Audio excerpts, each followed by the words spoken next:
Okey, bismillahirrahmanirrahim.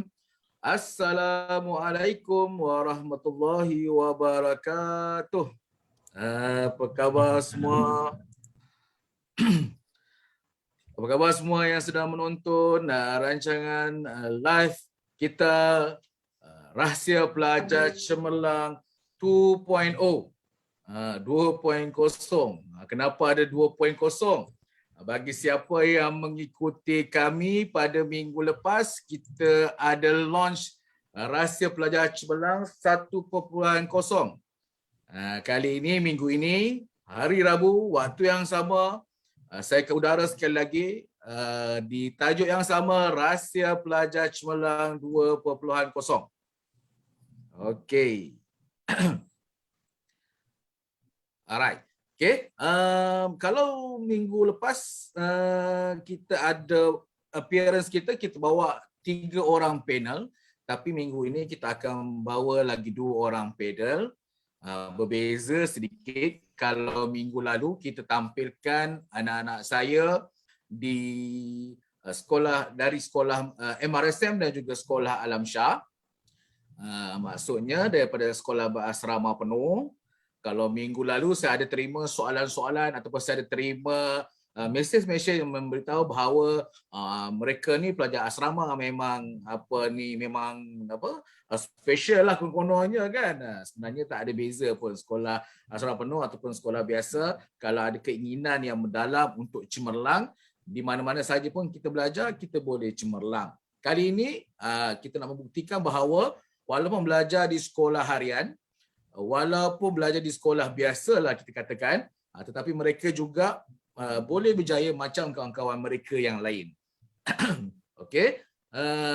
Seperti biasa, kita yang dapat melihat saya di link Zoom, anda boleh memberi komen di ruangan chat yang ada, dan yang menonton secara live di FB Nur Eco Resort, anda juga boleh memberikan komen-komen ataupun pandangan ataupun soalan-soalan di ruangan komen di FB. Dan yang mana menonton kita secara live ni juga, minta tolong sama-sama kita share link kita ataupun share post kita dengan grup-grup yang lain, dengan kawan-kawan kita yang lain, agar sama-sama dapat manfaat daripada perkongsian kita pada malam ini. Dan juga komen, like, share and comment kita punya FB Nur Eco Resort. Okey. Supaya ramai yang dapat menonton kita lah pada malam ini, perkongsian ini ya. Dan macam biasa, ini slot saya yang akan kudara pada setiap hari Rabu, dan 2 minggu ini kita ada kelainan. Saya tidak berseorangan, saya bersama dengan panel-panel. So ada 2 orang adik kita ni. Kita akan bersama dengan adik Muhammad Hussein dan juga adik Muhammad Akil, akan turut sama membicarakan tentang topik kita lah, Rahsia Pelajar Cemerlang 2.0. So saya ada berita menarik untuk yang melihat secara live di Zoom ataupun di FB Live. Anda komen-komen yang anda berikan, yang mana komen-komen yang terbaik ataupun yang terpilih, insya-Allah kita akan berikan anda seat percuma untuk program penuh saya pada 10 hari bulan nanti. 10 Julai nanti kita ada program penuh. Kita akan kupas Rahsia Pelajar Cemerlang macam mana. Hari ini perkongsian dengan anak-anak kita. Tapi bagaimana nak cemerlang nanti, kita akan pergi pada program kita pada 10 hari bulan. Dan sesiapa yang memberikan komen yang bernas ataupun komen yang membina ataupun soalan-soalan yang power-power untuk panel kita malam ini, kita akan pilih seorang daripada Zoom ataupun seorang daripada FB Live kita untuk kita sponsor seat untuk anak-anak mereka, untuk 1 seat. InsyaAllah. Baiklah tuan-tuan, kita akan mulakan sesi kita. Terima kasih kepada yang menonton. Sekali lagi saya ucapkan banyak-banyak terima kasih kerana sudi bersama-sama dengan saya sekali lagi live pada malam ini. Dan kita bersama dengan 2 anak-anak saya ini. InsyaAllah saya minta mereka perkenalkan diri dululah pada malam ini. Kita nak mereka berkenal-kenalan dulu. So tuan-tuan dan puan nak pilih siapa dulu? Kita nak start dengan Hussein ke kita nak start dengan Akil dulu ni? Kot lah ada yang dekat dekat chat tu, cek komen nak Akil dulu ke nak Hussein dulu. Oh, ada orang kata nak Akil dulu. Okey. Oh, okey, Akil dulu Akil. Kenalkan diri. Okay, bismillahirrahmanirrahim. Nama saya Muhammad Akif Fauzan bin Muhammad Hafizi. Saya berasal dari Bandar Baru Bangi, Selangor. Saya merupakan bekas pelajar SPM 2020 di SMK Jalan 4 Bandar Baru Bangi. Adik-beradik berapa orang Akil? 4 orang. Saya anak kedua daripada 4 orang adik-beradik. Anak yang kedua daripada 4 adik-beradik. Okey. Permintaan orang nak Akil dulu ni. Apa istimewa Akil ni Kenapa nak minta Akil dulu Tak ada orang pun yang minta nak saya perkenalkan diri tak ada Okey, baik. Terima kasih Akil. Kita nak bersama dengan Hussein pula. Bolehkah Hussein? Terima kasih Papa. Assalamualaikum warahmatullahi wabarakatuh dan selamat sejahtera kepada para hadirin sekalian. Nama saya Muhammad Hussein bin Adam Kilicman. Saya merupakan bekas calon SPM tahun 2020. Saya merupakan alumni SMK Jalan 4. Saya merupakan anak kedua daripada 3 adik-beradik dan dilahirkan di Kuala Lumpur. Kini saya menetap di Bandar Baru Bangi. Okey. Terima kasih Hussein. Macam biasa, ada juga soalan yang tanya kenapa daripada ramai-ramai pelajar yang cemerlang untuk SPM, kenapa saya pilih mereka berdua pula? Kan?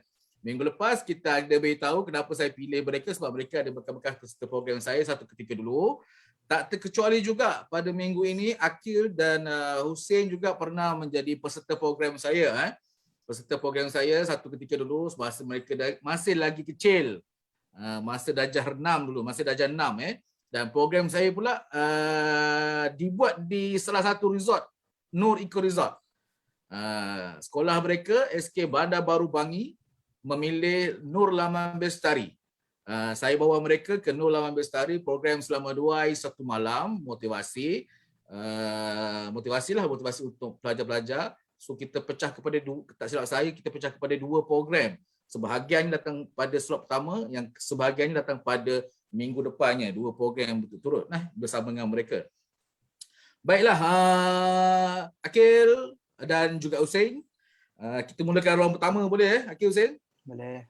Boleh Okey, baik. Soalan dia macam inilah simple je. Dari kecil tu memang tahu ke, memang pandai ke daripada kecil ke apa ni? Cerita sikit. Bagi saya tak rasa diri saya macam tu, cuma dari kecil saya selalu diajar oleh ibu bapa saya untuk sentiasa berusaha walaupun kita tak pandai, tapi yang penting kita usaha dulu. So itulah, saya tak rasa saya seorang yang pandai, tapi saya yakin yang saya ni kalau saya berusaha dan tidak putus asa, saya boleh jadi seorang yang hebat dan juga seorang yang mempunyai banyak ilmu pengetahuan. Alright, okay, thank you. Hussein, lahir-lahir dulu memang pandai mengira ke apa? Bagi saya, saya mungkin ada Tuhan berikan kurnia yang bagus, tapi tak cukup kalau saya tak usaha. Jadi usaha pun penting juga untuk saya dapatkan keputusan yang cemerlang dan pendidikan yang cemerlang. Jadi oleh itu memang pentinglah kalau ada usaha. Jadi bagi saya usaha faktor utama untuk setiap kejayaan. Alright. Masa dapat result. Perasaan masa dapat result tu macam mana? Pertama sekali, soalan yang sama Papa tanya juga pada panel kita yang minggu lalu. Pertamanya, masa tengok result 10 hari bulan itu kan? 10 hari bulan betul 10 hari bulan Januari, 10 bulan Jun. Pukul 10 pagi katanya kan? Tengok result tu, tengok bersama parent ke ataupun tengok asing-asing? Baru beritahu parent. Masa saya dapat result, mak saya kerja sebab dia doktor, jadi dia sebagai frontliner, jadi dia tak dapat bersama saya. Jadi saya buka result sendiri. Ayah saya pun ada kelas masa tu sebab dia pensyarah. Dia ada kelas masa tu, jadi saya buka result tu sendiri, tapi abang dengan adik saya pun ada juga masa tu. Jadi bila result tu terpampang dekat skrin komputer dan dapat keputusan yang cemerlang, saya sejujurnya saya sangat berbangga dan sangat gembira. Macam rasa lega tu hadir dalam diri setelah beberapa bulan menunggu keputusan. Jadi saya pun terus menjerit dalam rumah sebab gembira. Lepas tu saya terus turun bawah. Dan masa tu pula ayah saya betul-betul baru habis bagi kelas, sampaikan lecture kelas dia. Jadi saya terus peluk ayah saya dan saya cakap saya dapat keputusan semua A bagi SPM. Lepas tu ibu saya pada masa yang sama, lepas 5 minit macam tu dia terus bagi panggilan telefon. Dia tanya macam mana, dan bila saya cakap dia pun sangat bersyukur, dia cakap dia bangga dengan saya. Jadi saya sangat gembira lah. Oh, terbaik. Padu. Okey, itu pengalaman Hussein lah. Akil pula macam mana Akil? Tengok bersama keluarga ataupun asing-asing, dan macam mana rasa tu? Dapat keputusan yang cemerlang. Oh, lupa nak maklum, mereka ni dua-dua ni dapat 9A. Okey, Akil. Okey, pada 10 Jun tu, 10 pagi saya memilih untuk cek result tu. Untuk cek result tu sendiri, saya duduk seorang diri dalam bilik sebab saya rasa lebih selesa macam tu. Dan selepas result tu terpampang dekat skrin, saya agak apa orang kata speechless, dan saya terus panggil mak saya kerana mak saya pada itu dia bersama dengan saya, dan saya panggil mak saya dan mak saya masuk bilik, dan terus mak saya tengok result dan terus mak saya peluk saya. Dan saya ketika saya dapat result tu, saya sangat bersyukur dan saya sangat bangga dengan diri saya. Dan sejujurnya pada awalnya saya tidak menjangkakan keputusan seperti itu, tapi selepas itu saya sedar bahawa keputusan itu adalah berdasarkan segala usaha saya. Jadi saya rasa saya layak untuk mendapat keputusan tersebut. Maknanya mula-mula tak confident lah Agak sedikit tak confident lah. Takut lah kan. Kok tiba-tiba dapat usaha teruk kan, kena belasah kat situ juga kan. Tapi alhamdulillah rezeki dan kalau Akil sedar ataupun Akil Hussein seperasan, yang ini adalah orang kata daripada 17 tahun kita dilahirkan, 18 tahun dah sekarang umur kan. So dalam 18 tahun ni antara momen lah kan yang kita tak dapat lupakan dalam sepanjang hidup kita, bila kita dapat hadiahkan kecemerlangan pada mak ayah kita tu. Betul. Kalau perasan lah dulu pun Akil dengan Hussein dah buktikan pada UPSR. Kan? UPSR pun dah membanggakan mak ayah dah. Dan kalau sedar ataupun tidak, daripada UPSR itu kita sentiasa tak sabar-sabar nak kurniakan kejayaan dan seterusnya. Kan? Kita tengok masa UPSR itu, tengok dah mak ayah kita gembira, dan sebenarnya kita tak sabar-sabar nak buktikan kejayaan kita yang seterusnya. Dan kita rasa seronok. Kita rasa seronok bila kita dah buktikan bahawa yes, dulu aku dah pernah bagi kejayaan pada mak ayah, dan kali ini aku nak bagi lagi, dan alhamdulillah anda terbukti lah dalam kejayaan kecemerlangan dalam SPM ni 9A. Akil dengan Hussein ambil subjek apa untuk ni? Science student ke apa ni? Kami dua ambil aliran science tulen. Dulu ambil aliran science tulen. Alhamdulillah. Okey, baik. Macam biasa, kita tak kona-kona jauh. 9A. Benda yang orang kata macam bagi orang lain lah, bagi pelajar-pelajar lain lah, susahnya, payahnya, macam mana mereka belajar ni? Memang dengan buku ke 24 jam? Buka buku 24 jam ke? Pegang buku, tutup mata pegang buku ke? So directly kita nak share, kita nak anda share dengan kita lah rahsia anda. Anda tak ada rahsia lah bila share kan? So apakah rahsia ataupun apakah yang anda buat sampai boleh dapat 9A ni? Silakan. Siapa? Hussein dulu lah, Hussein dulu. Baiklah. Terima kasih Papa. Pertama sekali, kalau kita cakap setiap kejayaan tu memang kunci dia adalah usaha lah. Ada pepatah juga yang cakap usaha tangga kejayaan. Jadi semestinya pertama sekali tu usaha paling penting. Jadi konsistensi pun penting juga dalam untuk mencapai keputusan yang cemerlang tu. Kalau kita tak konsisten dengan kerja kita, memang susah lah nak dapat keputusan yang kita inginkan. Jadi kena ada konsisten, kena ada persistent. Macam bila benda tu jadi susah ataupun bila kita rasa diri kita susah tu, kita tak mengalah. Kita teruskan mengayuh. Kita teruskan buat kerja kita teruskan lagi, jangan mengalah.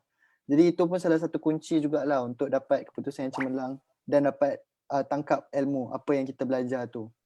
Pada masa yang sama kita pun kena minat juga apa yang kita belajar. Kita tak boleh belajar macam tak minat, tak nak belajar. Jadi kita kena belajar untuk suka kepada ilmu, sayang kepada ilmu. Kita kena tahu kepentingan ilmu tu.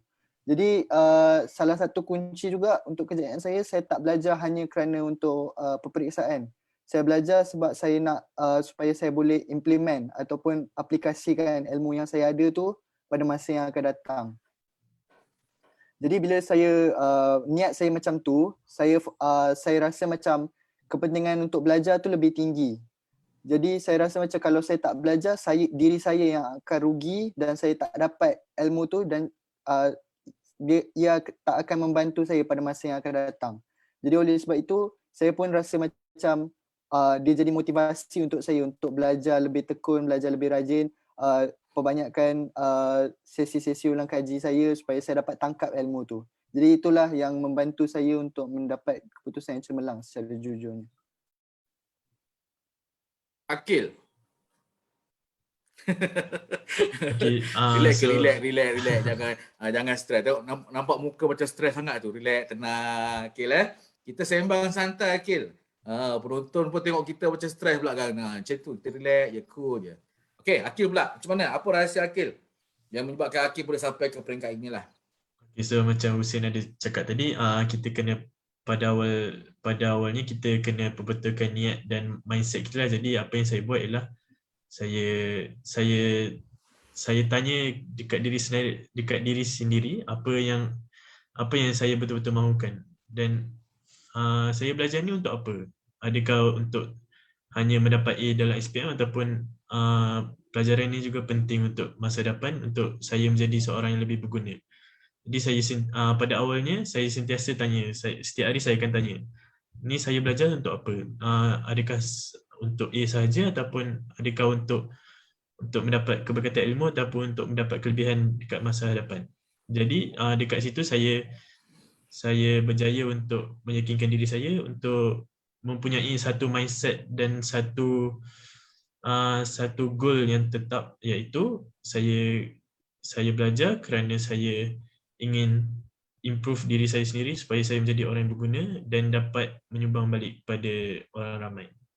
Jadi apa yang saya buat ialah saya plan ikut mindset saya, dan perkara yang saya buat ialah saya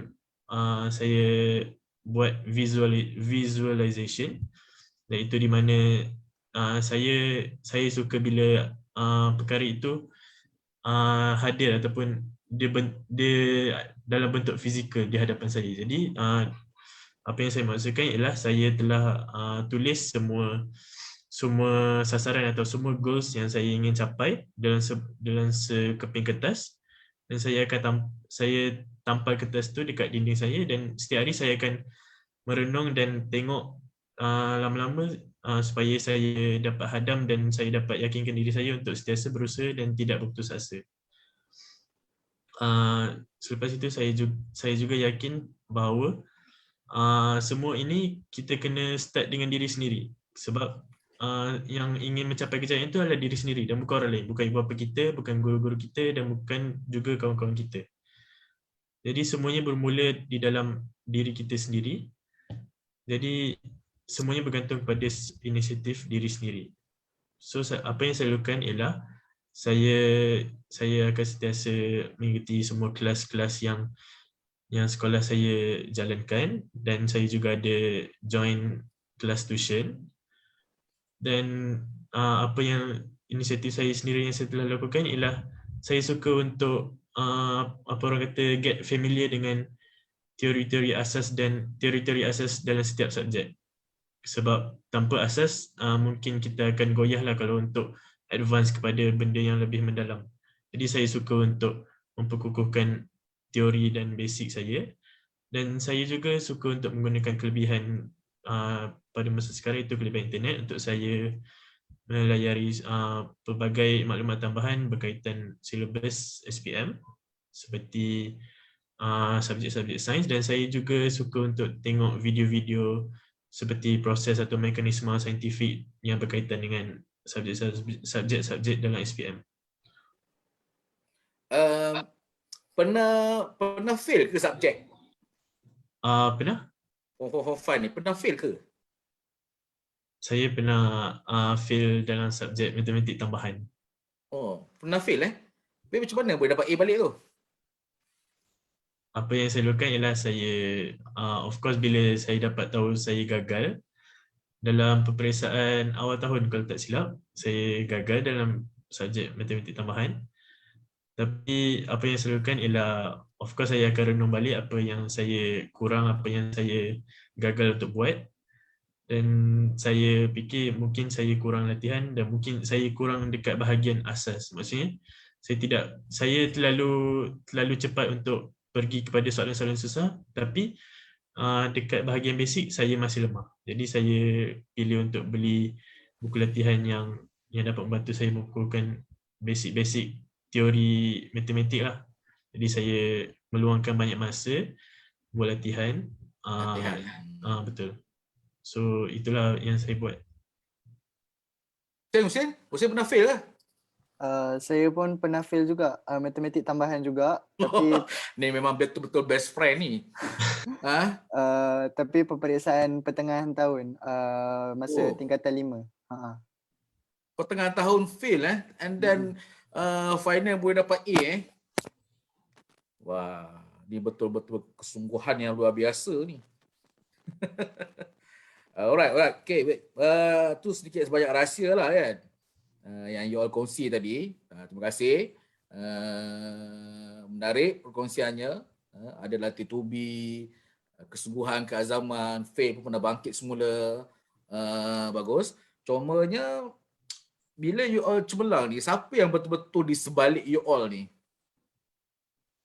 Kan? Di sebalik anda ni, siapa sebenarnya yang betul-betul lah anda rasa macam ni? Dia 3 orang yang memang betul-betul lah yang pandang usaha kita, yang betul-betul support kita ni. Siapa lah 3 orang ni?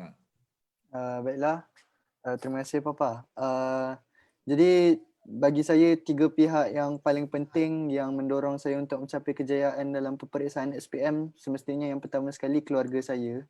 Sebab ibu bapa saya sentiasa menasihati saya, sentiasa ingatkan saya supaya saya kena belajar betul-betul, supaya saya pastikan akademik saya selaras dengan kurikulum saya dan pastikan akademik saya cemerlang, sebab tanpa ilmu kita tak akan ke mana. Itu yang ayah saya selalu cakap. Dan hidup ni taklah sesenang yang kita sangkakan. Jadi kalau kita tak ada ilmu, kita akan mudah dipijak oleh orang lain dan kita tak akan dapat majukan diri kita. Jadi saya ambil itu sebagai pedoman saya untuk memahami dan juga memikirkan bahawa ilmu ni sangat penting dan juga dia jadi motivasi untuk saya untuk sentiasa belajar. Pada masa yang sama, abang saya selalu ingatkan saya, selalu bagi saya semangat, selalu bantu saya bila saya rasa macam rasa down kadang-kadang sebab yelah stres belajar dan sebagainya. Jadi dia selalu tolong saya, ingatkan saya, bagi semangat kepada saya. Dia selalu teman saya study sampai lewat malam. Jadi itu pun membantu saya dan juga menjadi inspirasi buat saya untuk membanggakan mereka. Seterusnya pihak kedua semestinya guru-guru saya. Mereka sangat rajin, mereka mengajar saya tanpa penat lelah. Mereka sentiasa terbuka untuk menerima soalan-soalan saya sekiranya saya tak memahami apa-apa tentang subjek yang saya belajar. Mereka juga sentiasa buat online class. Kan masa PKP kita kena ada PDPR kan. Jadi mereka sentiasa rajin, mereka sentiasa mengharapkan murid mereka hadir ke dalam kelas dan saya sentiasa hadir dalam kelas dan juga saya sentiasa aktif dalam kelas online tersebut. Itu juga membantu saya untuk tidak ketinggalan walaupun berada dalam PKP ataupun macam terkunci di rumah, tak dapat belajar di sekolah. Akhir sekali, pihak ketiga yang bantu saya untuk mencapai kejayaan semestinya rakan-rakan saya. Saya sentiasa buat ulang kaji bersama mereka online, kami call online dan kami kupas soalan-soalan bersama, soalan pasir Lepas tu kami bincang sama-sama kalau kami tak faham. Jadi mereka banyak bantu saya kalau saya tak tahu tentang sesetengah subjek. Mereka bantu saya untuk tambah ilmu saya dan saya pada masa yang sama tolong ajarkan mereka apa yang mereka tak tahu atau tak faham. Jadi kami sama-sama naik dan saya pun faham yang bila saya buat call bersama dengan mereka atau saya bincang sama-sama dengan mereka, saya sedar bukan saya je yang menghadapi kesusahan ni. Orang lain pun ada juga. Jadi itu pun jadi semangat kepada saya. Okey, aku bukan seorang-seorang, ada orang lain, kita boleh pergi sama-sama, kita sama-sama belajar, kita sama-sama tingkatkan ilmu kita. Jadi itu pun jadi motivasi dan membantu saya untuk mencapai keputusan yang cemerlang. Power Syed. Ni macam ada skrip kat depan ya. Tak ada. Akil pula, siapa Akil? Adakah salah satunya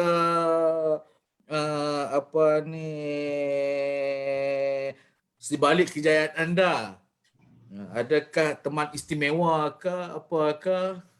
Tak ada. Cuma apa yang saya boleh katakan ialah pihak pertama ialah kedua bapa saya. Semestinya ialah kedua bapa saya.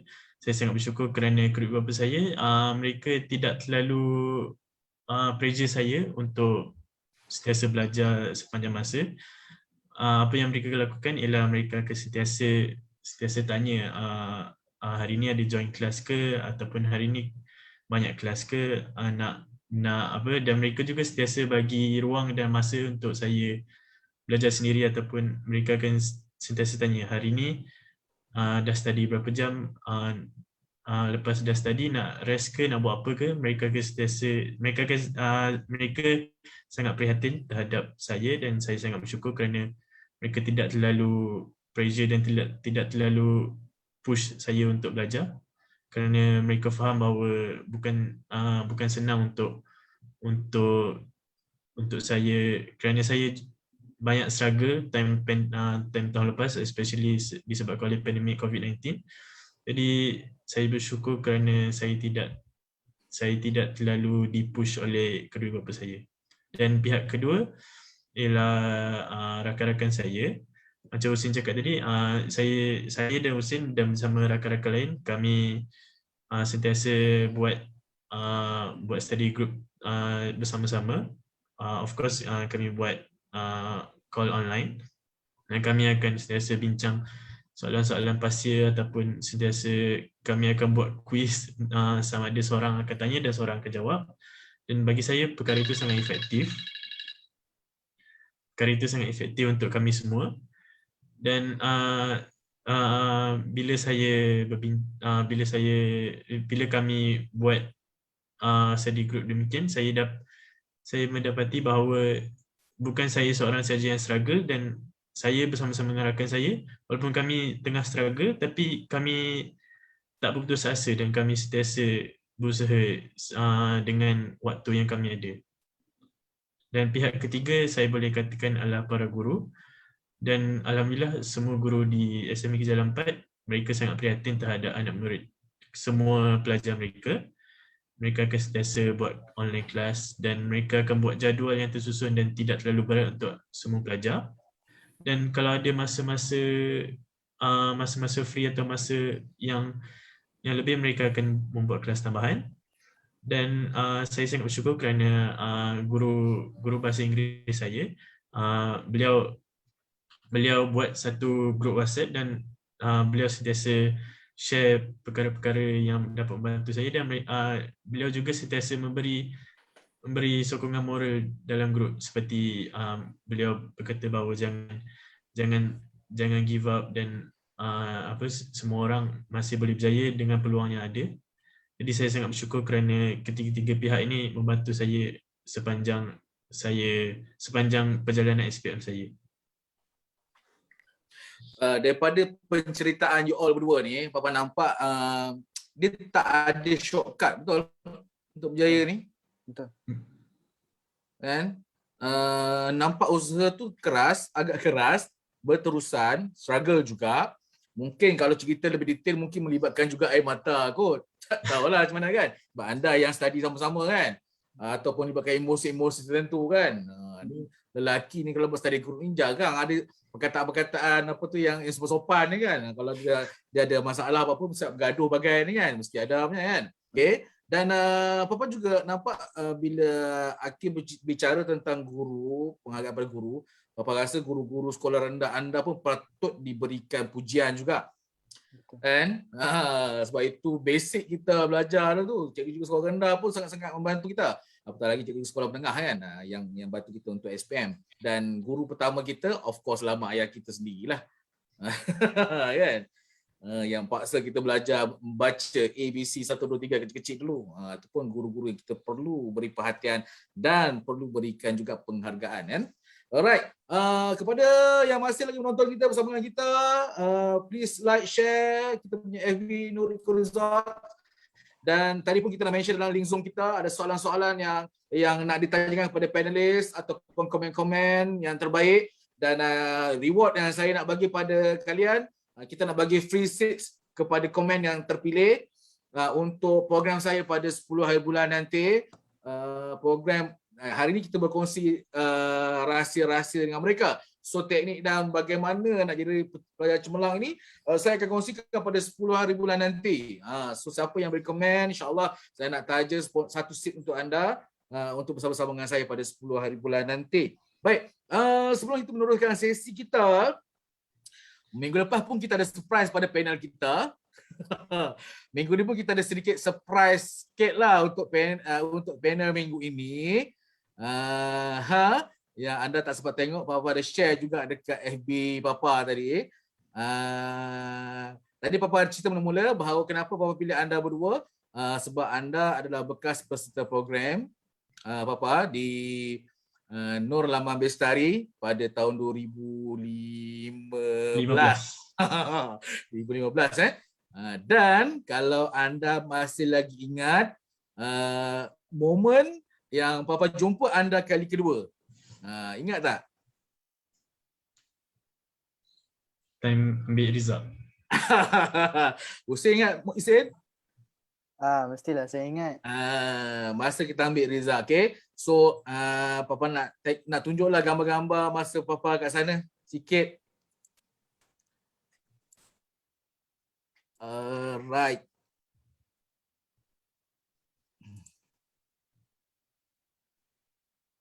Okay. Boleh ready? Okay. Kalau perasan masa tu you all berkumpul, ni Bapa dekat belakang sekali. Menyorok. Datang pun tak beritahu sesiapa, datang menyorok ke belakang, tengok ramainya anak-anak berkumpul kan. Masa dia tak keluar. And then bila seorang-seorang ni panggil ke hadapan, itulah dia. Wajah yang dipetakkan tu, tengok nak ceritakan daripada kecil sampai ke tua, best friend diorang ni.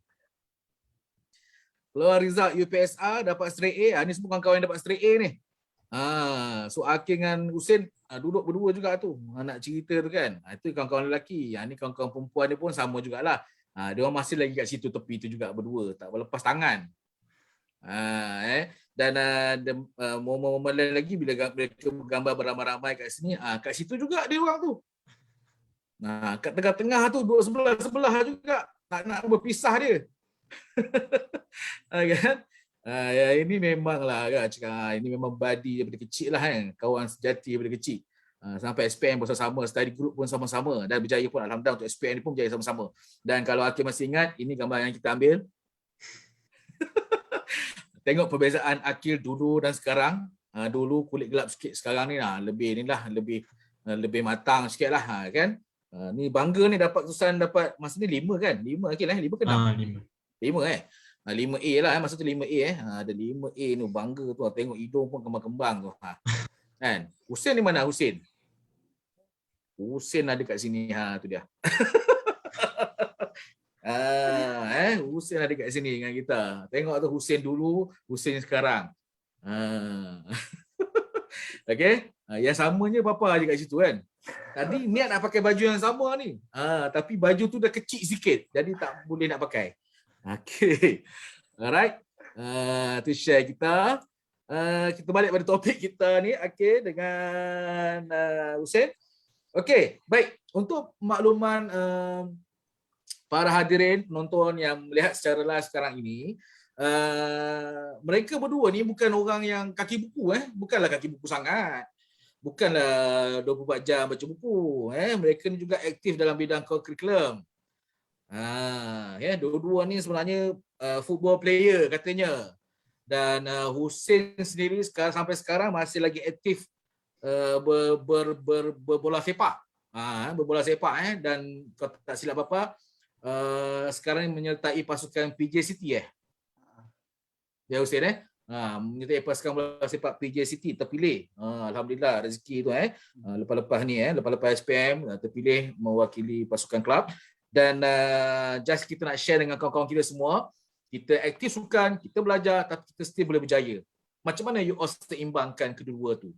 Kalau Hussein boleh cerita dulu. Baiklah, terima kasih Papa. Pertama sekali, bagi saya memang bukan senang lah untuk kita seimbangkan pelajaran kita dengan kita punya co-curriculum. Tapi kita kena sedar atau kita kena tahu yang dua-dua pun penting. Dua-dua memang penting. Co-curriculum penting, akademik pun penting. Jadi bagi saya cara terbaik untuk saya seimbangkan dua-dua adalah untuk dengan adakan jadual yang khusus untuk kedua-dua bidang yang saya buat, iaitu bidang pelajaran dan juga bidang sukan. Jadi memang saya jenis yang ikut kepada rutin atau ikut kepada jadual saya. Jadi biasanya kalau saya bangun pagi memang saya akan pergi buat latihan bola sepak saya dahulu.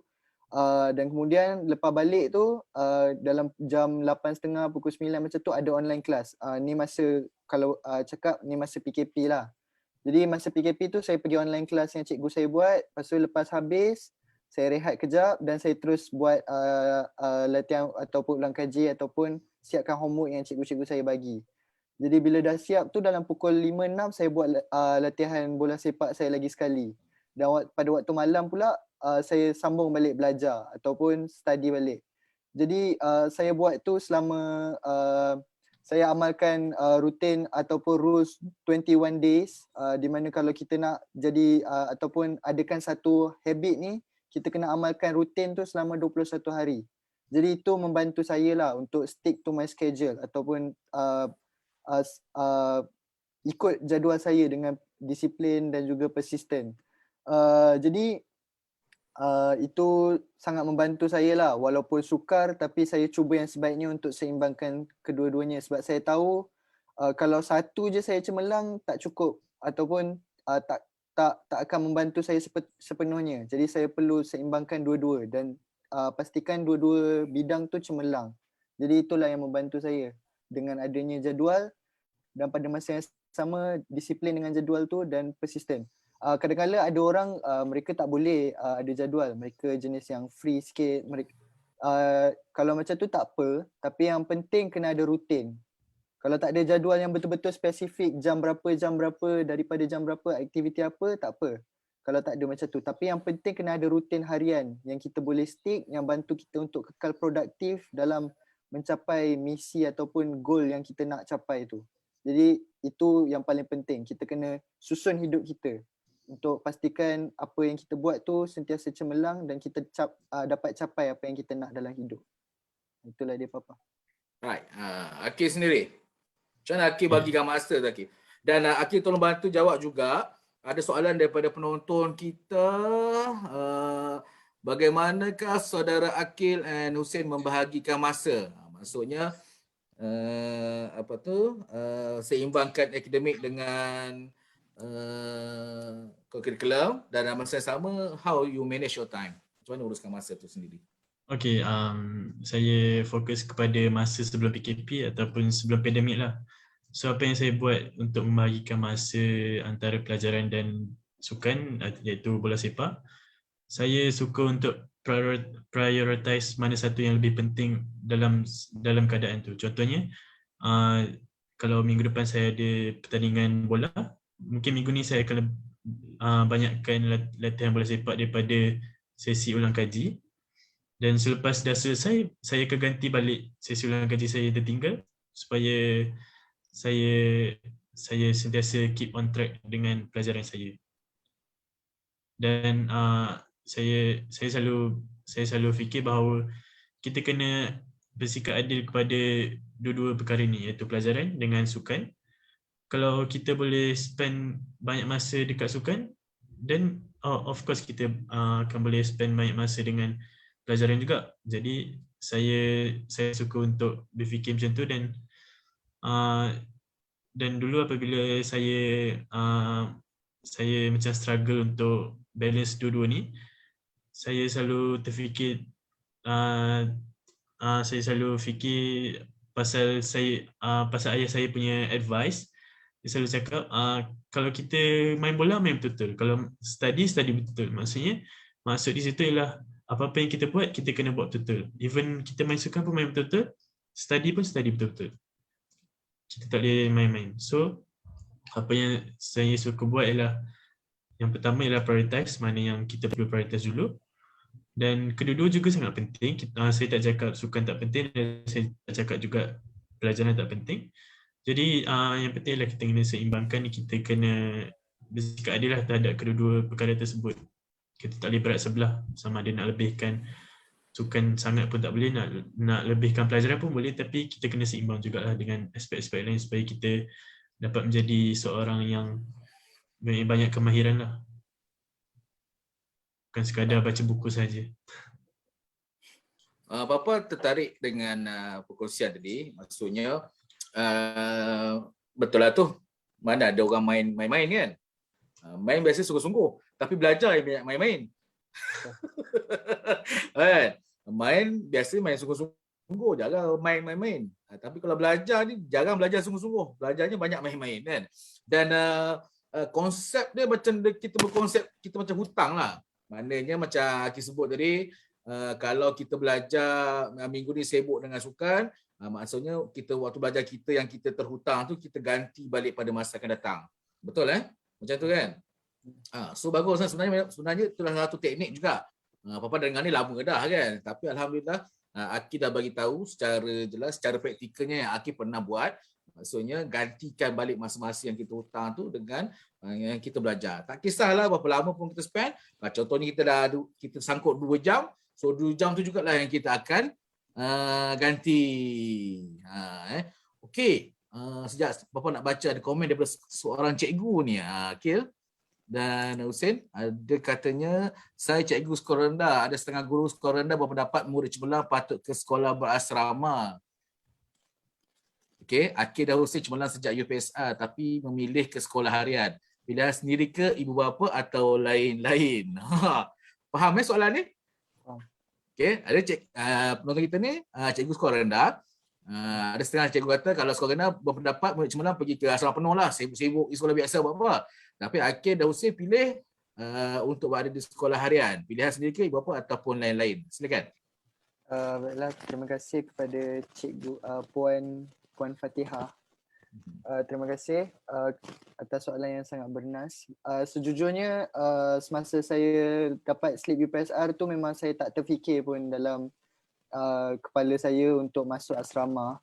Sebab bagi saya masih muda untuk tinggal bersendirian dan saya juga mungkin rindukan ibu ayah saya. Jadi saya rasa macam lebih baik saya tinggal bersama mereka dan lebih baik saya belajar di sekolah harian. Selepas saya dapat keputusan PT3, adalah rasa macam nak pindah tu. Saya rasa macam orang kata curious tentang hidup di asrama. Tapi mak saya ingatkan dekat saya, sebab mak saya dulu sekolah asrama, dia kata ini memang tak seindah yang kita sangkakan. Memang ada yang manis tapi yang pahit dia tu pun ada. Dan mak saya kata risiko untuk kita jadi macam tercalar macam atau akan ada trauma dalam hidup tu pun boleh jadi juga. Jadi mak saya kata lebih baik tinggal bersama mak ayah jaga baik-baik, dan mak ayah besarkan baik-baik dekat rumah, mak ayah sentiasa pantau. Jadi bila dah habis sekolah nanti nak pergi college, universiti, boleh belajar untuk hidup berseorangan. Jadi dari situlah saya faham apa yang mak ayah saya cuba sampaikan. Jadi saya rasa macam okey, kalau apa yang mak ayah saya cakap tu yang terbaik untuk saya pun dengar dan akur. Dan selepas beberapa lama saya selepas saya naik form 4 tu, ramai kawan-kawan saya yang pindah dan saya macam agak sedih lah sikit sebab kawan-kawan kita pindah kan, diorang pergi asrama. Saya stay dekat sekolah harian, tapi lama-lama saya rasa macam saya faham apa yang mak ayah saya cuba sampaikan, sebab ada sesetengah kawan-kawan saya yang memang kata hidup di asrama memang susah, dan mereka ada sesetengah yang macam menyesal sekolah asrama.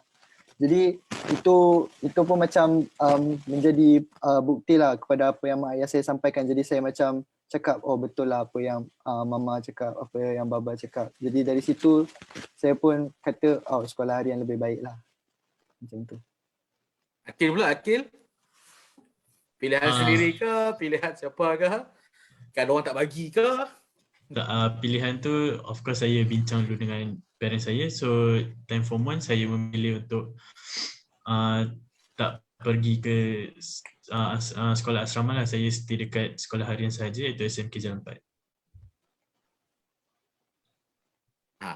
Atas pilihan siapa tu? Atas pilihan saya sendiri. Pilihan sendiri okey. So mereka buat pilihan. Sebelum tu saya ada terlepas satu soalan tadi daripada Puan Cahaya. Puan Cahaya ya, Puan Cahaya. Yang soalan, adakah rasa terbeban menjadi first batch mengambil SPM keadaan pandemik? Okey, silakan jawab terus. So sejujurnya pada awalnya of course saya rasa macam penat, dan saya rasa bila nak habis pandemik ni, bila boleh pulang ke sekolah. Dan sejujurnya saya ada mengalami mengalami emotional burnout lah. Maksudnya saya hampir rasa untuk putus asa, dan ada satu masa dalam 1 minggu tu saya hampir putus asa. Masa tu saya terlepas banyak kelas, dan saya bangun lambat. Saya macam tak ada semangat lah untuk belajar langsung. Tapi selepas itu saya build up balik, saya come back balik, saya yakinkan diri saya balik bahawa mungkin ini ujian untuk semua orang. Jadi yang penting ialah siapa yang dapat berusaha, siapa yang dapat mengambil apa orang kata advantage terhadap banyak masa untuk study ni, dia akan berjaya. Jadi saya selalu yakinkan bahawa mungkin kalau aku boleh push sikit lagi, mungkin aku akan berjaya. Jadi saya akan sentiasa ingatkan diri saya macam tu setiap hari, dan alhamdulillah saya dapat keep on track balik lah. Right. Seperti semua orang maklum lah kan, kita faham lah isu sebenarnya macam mana kita menghadapi situasi pandemik COVID-19 ni kan. So semua orang merasainya. So bagi pendapat bawah sendiri, kalau sesiapa yang nampak hikmah pada kejadian, maka kita akan cari jalan keluar. Tapi bagi mereka yang nampak salah, yang nampak bermasalah lah melihat COVID ni, pandangannya pada isu yang bermasalah, negative thinker, maka rasa dia akan cenderung kepada untuk tak belajar dan sebagainya.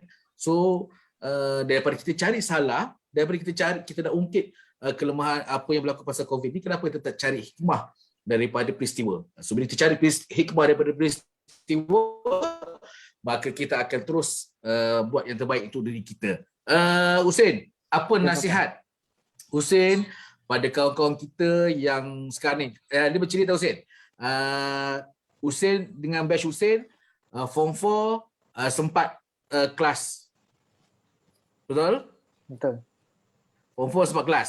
Cuma sekarang ni bila naik Form 5 je yang PDPR ni lah. PDPR masa Form 5 ni, dan juga selepas sebelum exam tu. Okay? Tapi adik-adik kita tahun ni 2 tahun PDPR ni. Masa Form 4 PDPR, maknanya last year. So tahun ni untuk SPM tahun ni pun dah lah examnya pada bulan 3. Pun PDPR juga. 2 tahun PDPR, Husin. Apa nasihat yang Husin boleh bagi pada diorang? Silakan, Husin. Terima kasih, Papa.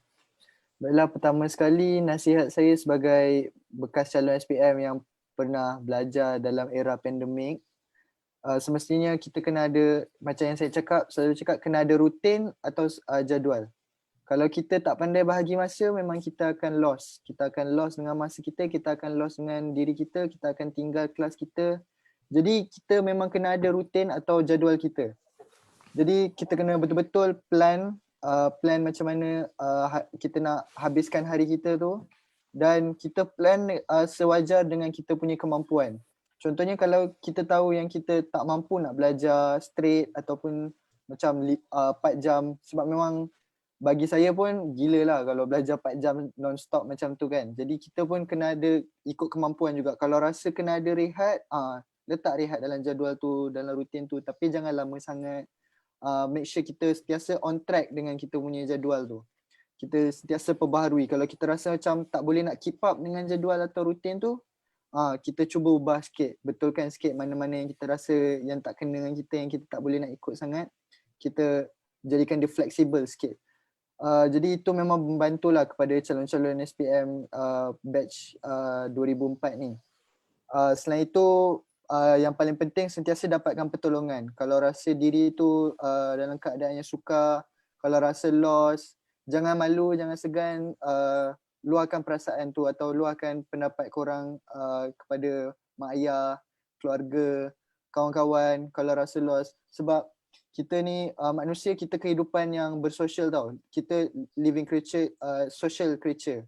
Jadi kalau kita hidup bersendirian, kita susah nak keluar kalau kita ada masalah. Tapi kalau kita sentiasa keep on connected, kita sentiasa ambil berat satu sama lain, kita akan sentiasa tolong. Bila orang susah, kita tolong, mereka pun dapat keluar dari jalan susah tu. Jadi jangan segan kalau korang rasa korang macam rasa terbeban sepanjang pandemik ni. Jadi minta pertolongan daripada cikgu kalau rasa korang macam rasa penat secara emosi, penat secara mental. Sebab cikgu pun akan beri semangat, cikgu pun akan beri nasihat semestinya apa yang kita boleh buat untuk perbaiki hidup kita sepanjang PKP ni. Jadi itu pun macam boleh jadi satu cara ataupun alternatif untuk bantu kepada murid-murid yang sedang menghadapi PDPR di rumah. Akhir sekali, perbanyakkan study group dengan kawan-kawan sebab itu memang membantu. Sejujurnya bila saya buat study group dengan kawan-kawan di rumah, sebab kita tak boleh jumpa kawan-kawan kita, jadi kalau kita tak faham, kalau kita tak tanya, memang kita sesat. Memang kita tak tahu nak jawab soalan ataupun kita tak faham subjek tu, memang kita rugi kalau kita tak tanya kawan kita. Jadi kita kena buat online sama-sama dengan kawan-kawan, kita buat study group, kita bincang sama-sama soalan, kita bantu satu sama lain. Kalau kita tak faham yang ni, kita tanya kawan kita. Kalau kawan kita tak faham, kita tolong ajarkan dia. Jadi itu memang membantu macam orang ramai, pelajar di sekolah saya ramai buat macam tu dan ia memang membantu mereka untuk keep up dengan studies mereka dalam era pandemik ni. Itu saja Papa. Susah ke apa ni study group dengan online ni, Hussein? Sejujurnya kalau kita produktif dan kita ada rutin kita, senang je. Kalau kita ada jadual yang betul dan kita sentiasa mentally prepared ataupun kita disiplin, okey je sebenarnya. Tapi kalau kita macam sebab awal-awal masa PKP tu memang semua orang macam boleh cakap culture shock lah, sebab tak ada siapa, macam bagi saya tak pernah belajar online di rumah macam tu kan, macam tak pergi keluar apa semua. Jadi itu perkara baru, memang shock. Memang saya pun pada awalnya susah nak adapt. Memang saya pun ada banyak kelas yang miss sebab saya tak ada jadual yang betul-betul cantik untuk diri saya dan itu buat saya lost. Saya pun sama macam Akil, saya tidur lewat kadang-kadang, saya memang lost track lah. Tapi ada satu masa tu memang saya alhamdulillah Tuhan bagi ilham ataupun macam Tuhan hantarkan abang saya lah, dia macam tegur saya, dia nasihat saya dan dari situ dia jadi macam changing point atau turning point untuk saya. Jadi saya start macam restructure balik hidup saya. Saya buat balik jadual apa semua dan saya aktifkan balik diri saya dan produktifkan balik diri saya. Jadi lepas tu lama-lama macam online class tu jadi satu habit, jadi satu rutin. Jadi saya pun macam boleh keep up dengan online class dan online class tu jadi senang sebenarnya. Itu saja. Okay. Akil, sekarang ni bila kat rumah ni Akil, faham-faham lah kan PDPR kat rumah ni kan, macam-macam berlaku kat rumah ni kan, ada yang harmoni, ada yang melancarkan peperangan.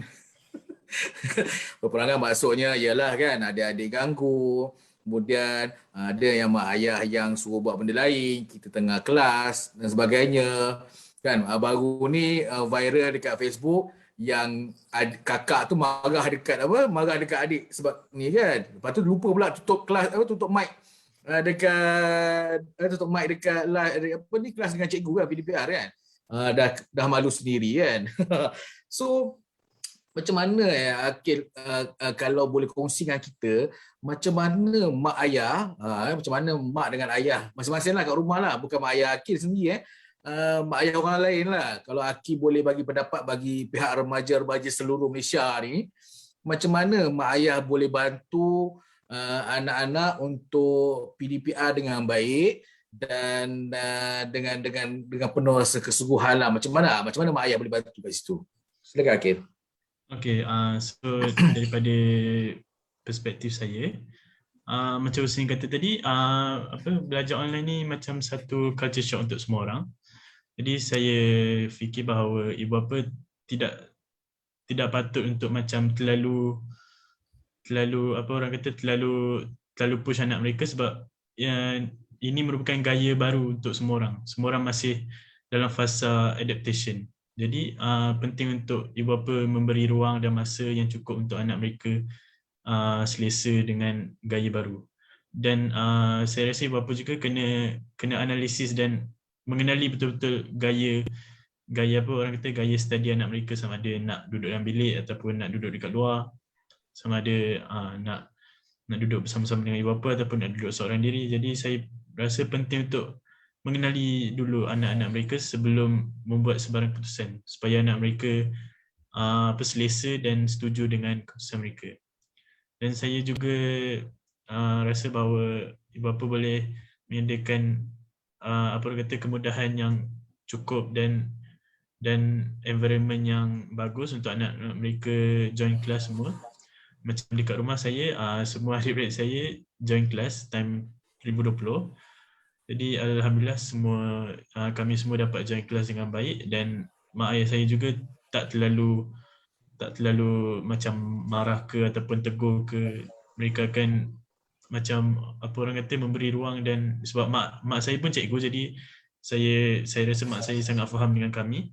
So itulah salah satu perkara yang membantu saya dan juga adik-adik saya yang lain untuk belajar dengan baik sepanjang pandemik ini.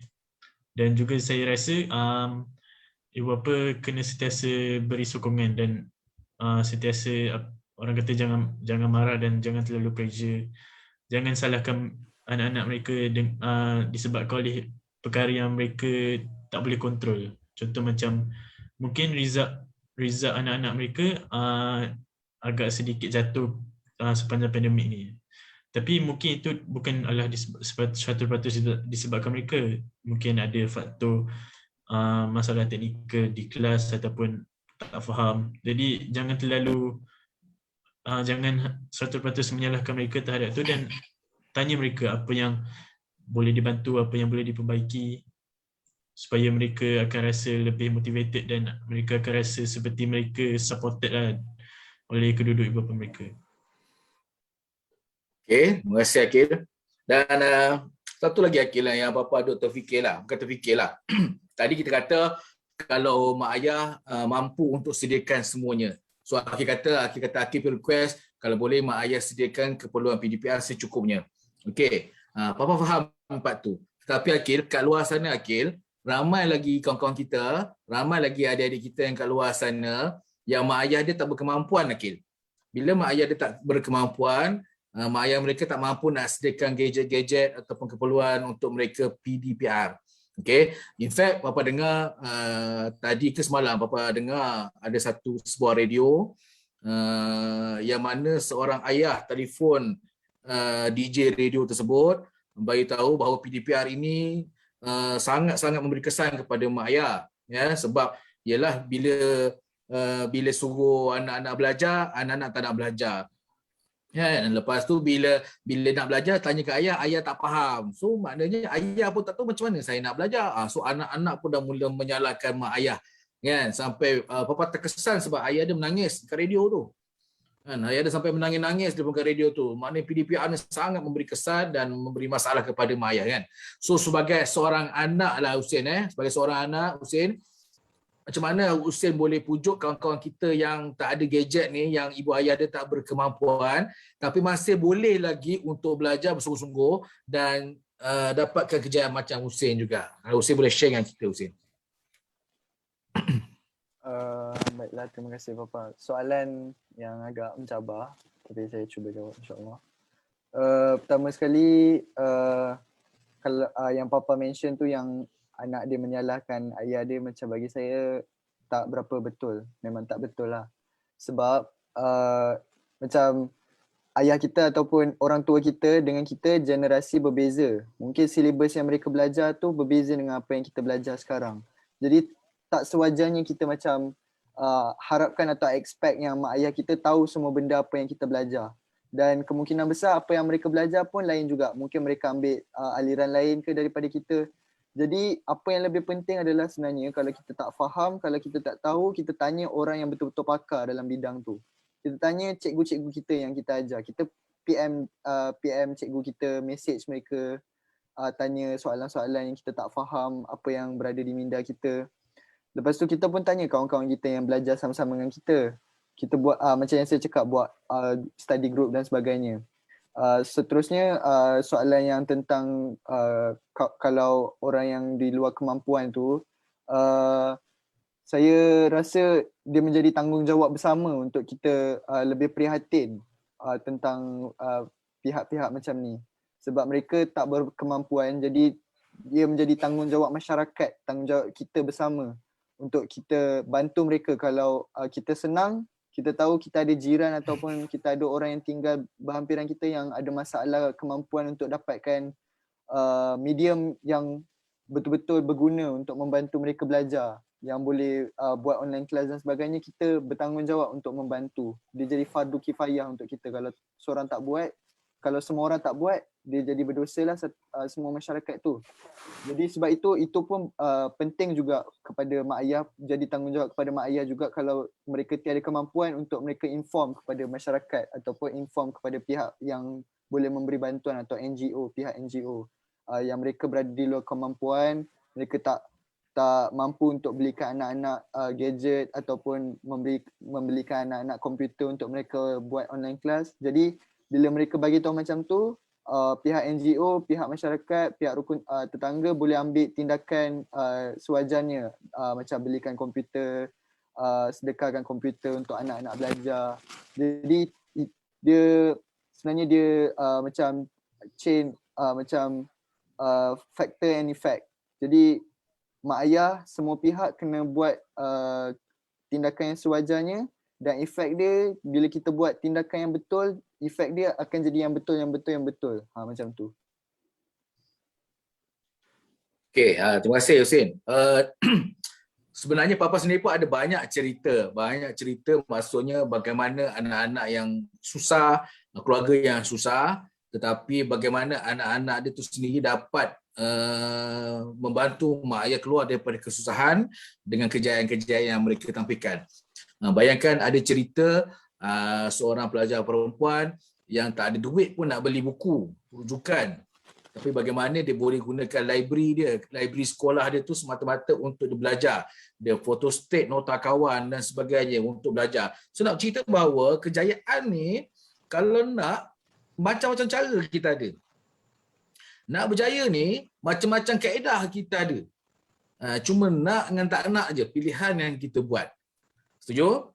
Dan Papa tak sempat nak cerita lah, banyak cerita dalam segmen kita yang dah sampai ke penghujung ni sebenarnya pun.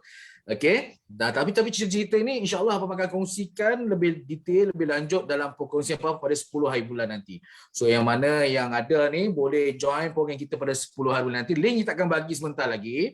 Okey. Program 10 hari bulan tu selain daripada Papa ajar teknik, Papa akan juga buat kongsikan rahsia-rahsia pelajar cemerlang yang lain. Daripada orang susah, macam dia sukses.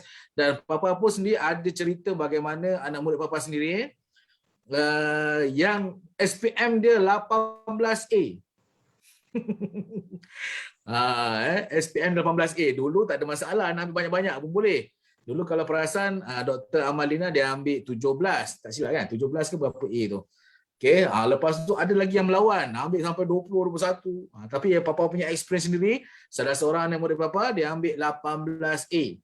So, macam mana cincin 18A tu juga Papa pakai share dalam program 10 hari bulan nanti. Orangnya macam mana, peribadinya macam mana, sebab Papa tengok peribadi dia. Ini perempuan, seorang perempuan, bukan genius. Dia pun pernah gagal juga macam Hussein dengan ni. Tetapi bagaimana dia ambil 18 subjek, 18A dia boleh capai. Itu tahun lama lah, 10 tahun lepas, 2006, SPM 2006. Okay. Dan ni cerita perkongsian ni juga, kejayaan orang lain juga, Papa akan kongsikan pada 10 hari bulan nanti, insyaAllah. Okay. Dan Hussein dengan Akil, ada idola ke you all ni? Ada? Siapa idola you all sebenarnya? Kalau ada lah, kalau ni lah.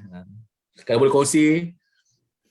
Bagi saya, sejujurnya saya ada 3 lah. Saya letakkan 3 idola. Yang ni memang bentuk hidup saya. Pertama sekali semestinya ayah saya. Sebab dia sentiasa bekerja keras dalam hidup dia. Ayah saya tak datang daripada latar belakang yang senang. Dia daripada latar belakang kampung. Dia dulu masa dia kecil dia macam petani atau pekebun.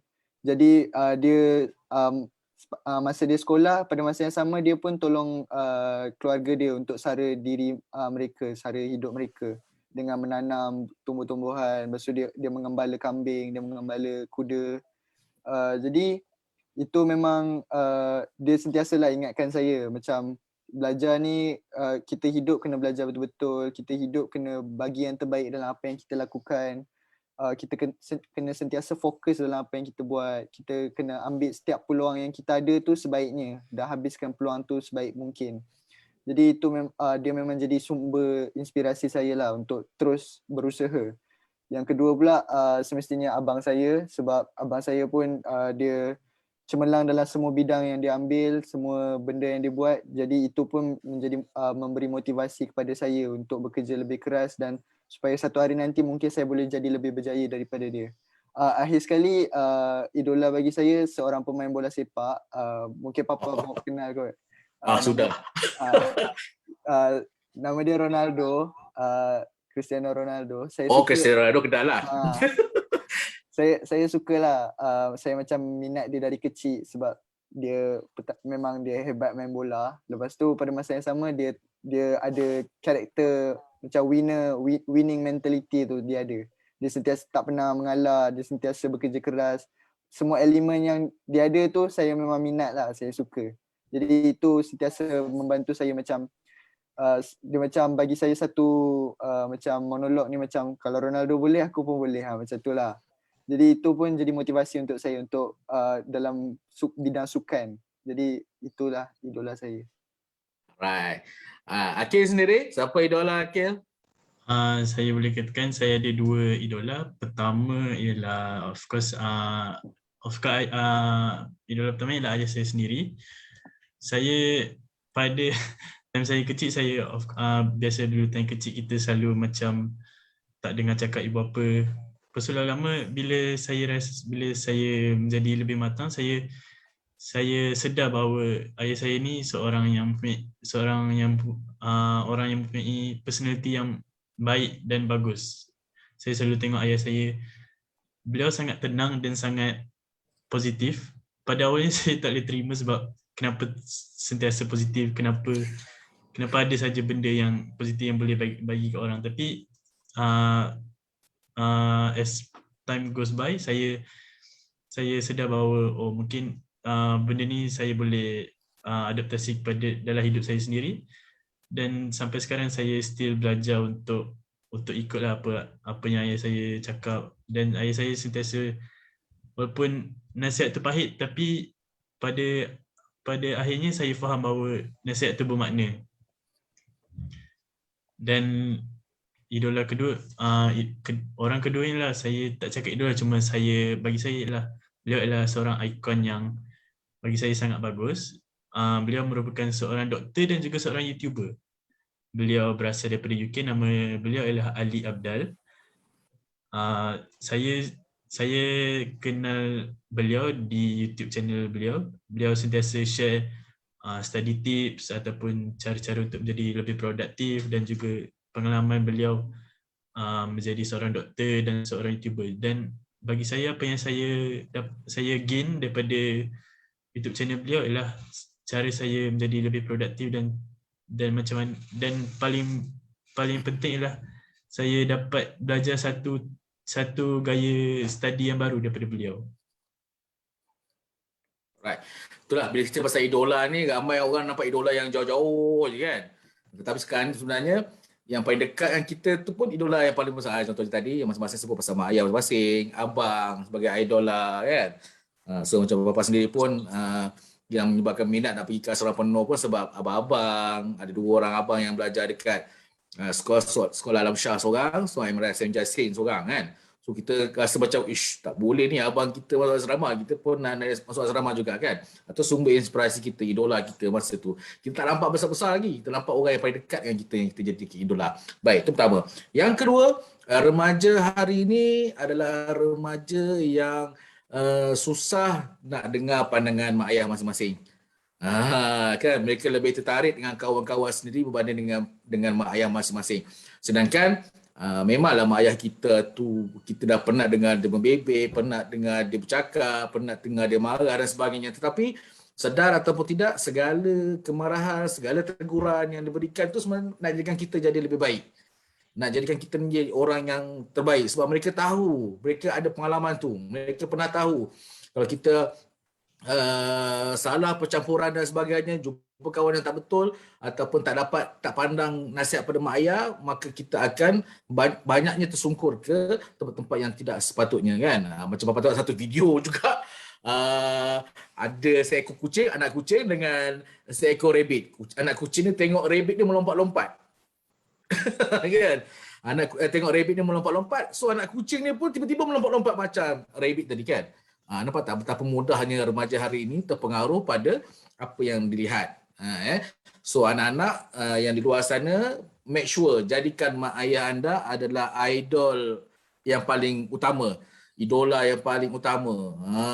Walaupun mereka senang, walaupun mereka susah, tapi pandangan mereka kita perlu tengok dulu. Kita perlu fikirkan mendalam supaya kita sama-sama nak jadi anak yang baik dan anak-anak yang membanggakan mak ayah. Siapa lagi kita nak banggakan? Selain diri sendiri. Nak tunjuk pada siapa? Ada orang dapat je kejayaan, berlari ke mana? Pergi berlari cari kubur. Sebab mak ayah tak ada dah, meninggal. Kan? Pergi kat kubur, tunjuk ke ayah Rizak, tunjuk ke ayah mak pada Rizak masing-masing kan. Sebab tak dapat nak raikan kejayaan itu sebab mereka dah tak ada. So Aqil dengan Hussein masih ada lagi peluang untuk menunjukkan kecemerlangan itu dan ada orang nak raikan. Dan itu sebenarnya perasaan yang sukar semua orang gambarkan, kecuali dia sendiri cipta kejayaan itu. Betul? Dan untuk akhirnya Aqil dengan Hussein, okey, Bapa nak bagi peluang pada Hussein dan dua-dualah Hussein dengan Aqil untuk luahan apa saja yang rasa nak luah pada mak ayah. Satu Malaysia nak dengar ni. Okey, apa saja ucapan manis, ucapan penghargaan kepada mak dengan ayah, luahan hati ke, mungkin hari itu tak sempat, hari itu sempat gembira je, tetapi tak sempat nak menceritakan hati ke hati. So ruangan khas yang Papa sediakan pada malam ini, Papa nak anda dua-dua untuk memberi penghargaan lah, tulus daripada hati sendiri kepada mak ayah masing-masing. Siapa dulu? Hussein dulu. Terima kasih Papa. Pertama sekali saya rasa macam luahan yang saya nak sampaikan lah kepada semua ibu bapa, kalau ibu bapa yang menonton ni, sebagai seorang macam masih remaja lagi yang akan bergerak atau menjadi seorang dewasa pada masa yang akan datang, saya rasa saya harap sangat ibu bapa semua macam berikan ruang kepada anak-anak. Sebab anak-anak masih muda, mereka masih remaja lagi, pemikiran mereka semestinya macam, sebab emosi mereka pun tak stabil, jadi kadang-kadang mereka macam cepat marah, mereka cepat terasa dan sebagainya. Jadi saya nasihatkan kepada semua ibu bapa, perlulah bersabar dengan anak-anak, dengan karenah anak-anak. Jangan macam terlalu cepat untuk marah balik mereka apa semua. sampaikan apa yang perlu disampaikan dengan penuh sabar dan dengan penuh kasih sayang, bukan dengan keras ataupun macam dengan penuh rasa macam marah macam tu. Seterusnya ibu bapa juga mestilah macam cuba untuk letak diri tu di tempat anak-anak. Sebab mak ayah saya pun buat macam tu, mereka cuba untuk memahami saya. Mereka sentiasa letakkan diri mereka di tempat saya. Jadi bila mereka buat macam tu, mereka pun lebih faham situasi saya. Jadi mereka pun lebih membantu saya dan memberikan motivasi dan memberi semangat kepada saya, sebab mereka pun macam dapat rasakan apa yang saya tengah rasa. Jadi itu sangat macam menyentuh hati saya, dan sekaligus pada masa yang sama pun macam mak ayah aku pun support aku. Aku pun kena banggakan mereka.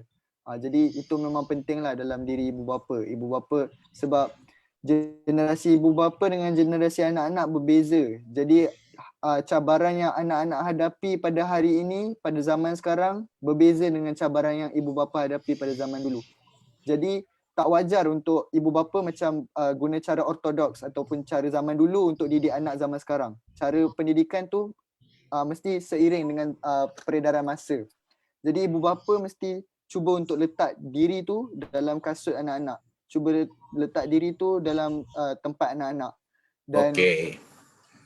Kepada mak ayah sendiri, pada mak ayah Hussein sendiri nak cakap apa dia? Saya nak cakap macam saya berterima kasih lah banyak-banyak kepada mereka. Tanpa mereka saya takkan ada di sini, tanpa mereka saya takkan dapat capai apa yang saya capai pada hari ini. Dan saya akan sentiasa mendoakan kejayaan mereka, dan saya akan sentiasa mengharapkan mereka sentiasa aman di dunia dan di akhirat. Okay. Akil, nak cakap apa pada mak ayah? This your time. Anggapkan mak ayah kat depan sekarang, depan skrin. Mungkin ada yang sedang bersama dengan kita. So directly pada diorang. Okay, saya bahasakan diri saya abang lah dengan kedua bapa saya. So sekarang abang rasa sangat bangga kerana mempunyai kedua-dua bapa seperti mama dengan papa. Abang sangat berterima kasih, dan sebab mungkin mama papa lain daripada ibu bapa orang lain, tapi saya bersyukur kerana mama papa sentiasa bantu saya dan sentiasa beri sokongan kepada saya. Mungkin semua orang mempunyai kekurangan mereka sendiri,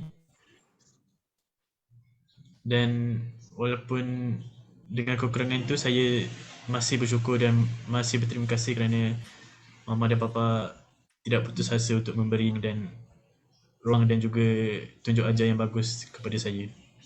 Terima kasih banyak-banyak. Alhamdulillah. Terima kasih kepada Akil dengan Hussein atas perkongsian. Sedar tak sedar dah sejak lebih kita ke udara.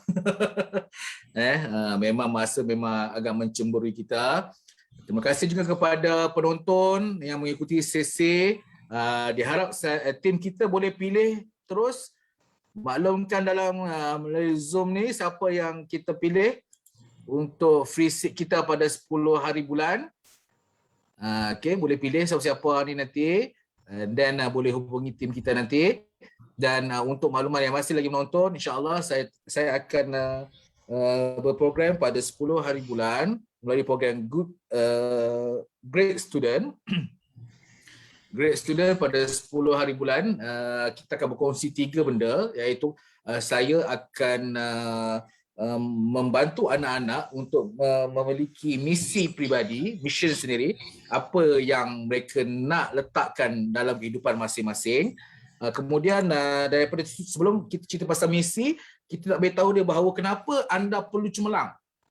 Ada orang tak tahu kenapa belajar ni untuk apa. Ada orang tak tahu yang cikgu kongsi ni untuk apa. Dan paling besar tajuknya kenapa perlu cemerlang. Big why yang kita akan rungkai kepada semua orang bahawa yes, you kena cemerlang sebab 1, 2, 3. Ada perkara yang kita akan share. Okay, target umurnya kita buka daripada darjah 4 sampai 17 tahun. Okay, 10 hingga 17 tahun boleh ikuti. Tak ada masalah. Pelajar sekolah rendah, sekolah menengah. Tapi kalau yang sekolah rendah yang bawah 4 tahun, yang bawah 10 tahun pun, kalau dia boleh faham apa yang Papa bincangkan ni pun boleh join, ataupun parent ni boleh bantu anak dia untuk join. Tak ada masalah, boleh je. Boleh maklum pada tim kita. Okay, so kenapa perlu cemerlang? Dan kita dah tahu kenapa perlu cemerlang, big why yang kita letakkan dalam diri kita, dan kita akan pergi pada misi kedua, iaitu misi kita perlu sedar. Ada orang tak sedar diri. Ada orang masih lagi tak sedar diri, tak rasa bersyukur. So kita akan letakkan macam mana you kena sedar. Why kena sedar. So bila kita sedar, barulah kita akan letakkan misi dan matlamat hidup kita dengan jelas. Kemudian daripada kita letakkan penjelasan pada kita punya mission, baru kita pergi pada potensi kita. Apa potensi yang ada dalam diri kita yang perlu kita keluarkan. Apa lagi potensi-potensi? Sebab potensi itu datang daripada dalam. Kalau daripada luar tak panggil potensi, panggil benda lain. Tapi daripada dalam ni, kekuatan dalaman kita ni sebenarnya apa yang kita perlu cari dalam diri kita untuk cari kekuatan, untuk kita terus berjuang, untuk cipta kecemerlangan. So kita kena tahu potensi kita. Kita kena tahu hebat kita kat mana. Apa ciri-ciri yang perlu kita ada.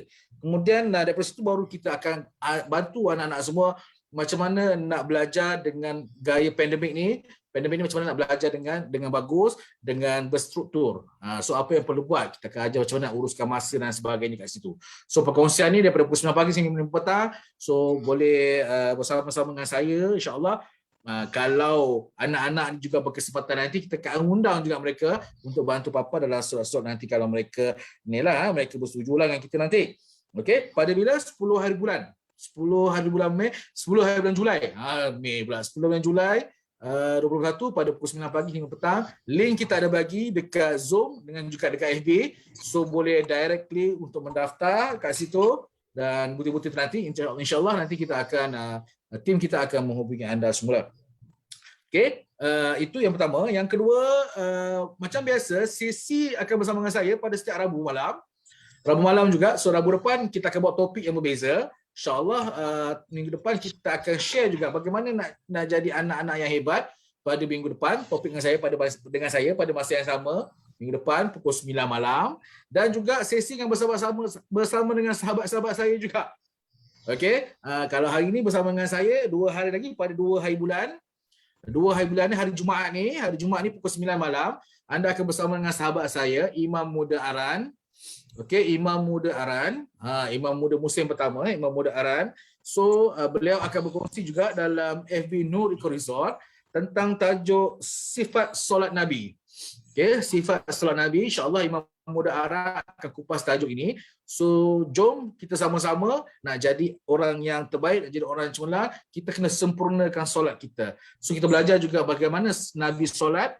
InsyaAllah Imam Muda Aran akan berkongsi dengan kita pada hari Jumaat nanti. Dan sesi sembang santai juga bersama dengan jurulatih outdoor kita pada setiap Selasa jam 11 pagi. Kalau minggu lepas beliau berkongsi bagaimana beliau menaiki ke Kalapata. So minggu depan juga tajuk berbeza. So kita ada 3 slot bersama dengan Nur Eco Resort. InsyaAllah perkongsian-perkongsian ini anda akan dapatkan secara percuma daripada kami kerana kami tak nak jadikan pandemik COVID-19 ni sebagai satu masalah utama negara. Kita jadikan masalah COVID ni sebagai masalah kekangan kepada kita untuk menuntut ilmu. So kami di rangkaian Nur Eco Resort, kita ada 4 resort kita di Malaysia ini. Kita ada satu di Nur Lembah Pangsun, Ulu Langat. Kita ada di Nur Laman Bestari, Ulu Yam. Kita ada Nur Bukit Unggul di Sepang. Kita ada Nur Merang In di Terengganu.